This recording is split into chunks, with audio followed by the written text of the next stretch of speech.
Hi friends, welcome to KPB Coding Hub.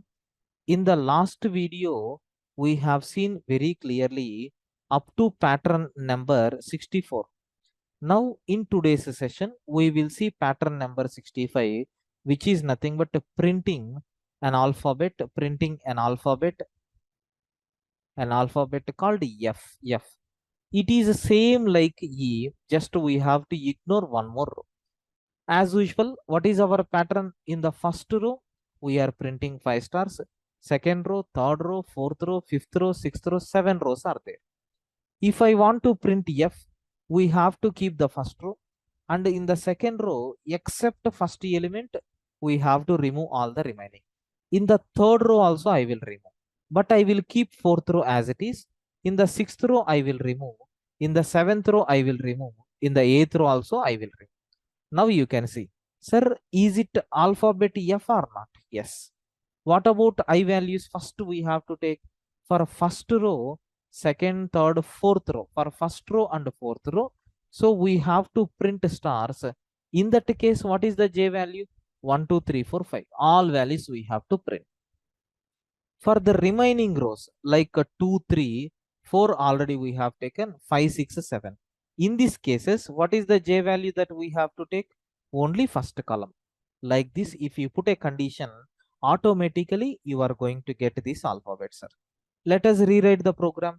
For each I value in the range of 1 to 8, so that we will get 7 rows. For each J value in the range of 1 to 6, so that we will get 1 to 5. So first I will print the value called star and end is equal to I am taking space. So empty line. Now see what will happen. If you run the program, okay, if you run the program, so you are getting like this all stars.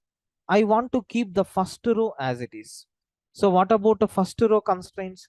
If the value of I is equal to, or if the value of I in first row and what is another row? Fourth row in these two rows. And what about your J value? If you want, you can skip this J also. If your I value is 1 and 4, I want to print these stars. Otherwise, I want to print column values as it is. I mean, I want to print spaces.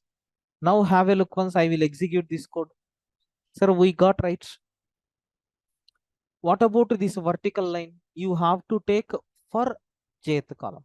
Sir, else, if your I value is in remaining columns like 2, 3, 5, 6, 7. So in this case, what we are going to do? We have to print a star followed by end is equal to space. Now have a look once. I think it is going to print all the columns. But how to avoid that? So here we have to take and you need to mention your J value should be always 1. Now we got the alphabet F or not? Yes. This is the way, sir, how we can able to print this pattern by using this rows and columns format. Okay. I think this format is also very clear for you. In the remaining patterns we will discuss in our next sessions. Okay. Hope you people got clarity about this, right? Thank you, friends.